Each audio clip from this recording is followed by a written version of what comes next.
especially if their operating area is very small, as usually there will be another operator operating this suction tube. Really gets in the way of the surgeon trying to cut.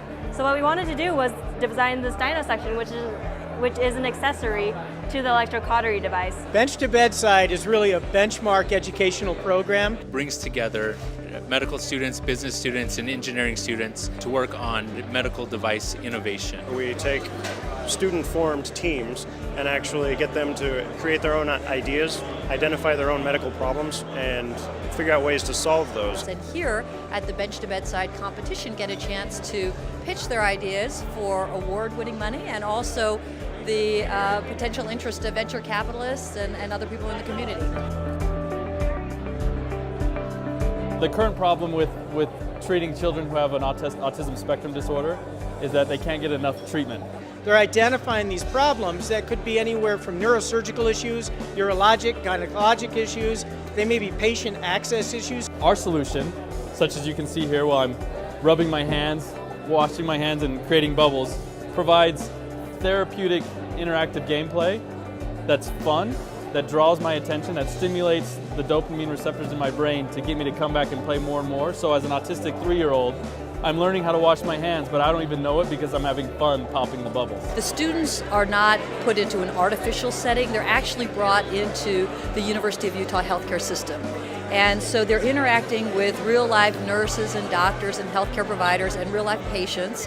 And so from the start, the opportunities for innovation are made clear to them. They know what's realistic, what's useful, what's maybe not so useful, and so I think that automatically allows really only the best ideas to bubble up. And you would measure the pulsation on the neck, place it there. At the beginning of the year, we give each team a $500 prototyping budget. My favorite part about Bench-to-Bedside is that this is what these students have done with only $500 and only their spare time.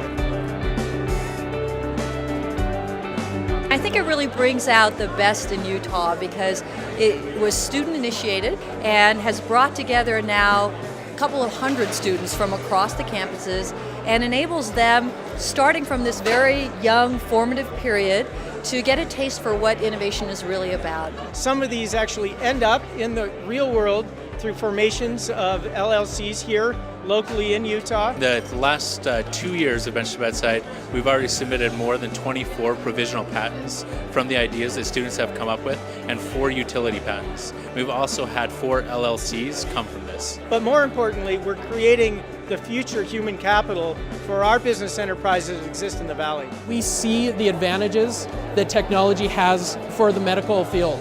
We know that video games are starting to have research and study that shows that they're doing things for patients that we've never dreamed of before. These are actually students with great ideas that are really practical and that have a real market potential. Finally being here and being able to show our device has been really great. The innovators that are here are the ones who are going to make a difference. Even if this isn't their big idea, they will have those big ideas. Now they know how to pursue those things. We're helping to do what it is we need to do, and that is address something that's going to improve the public good in the healthcare industry.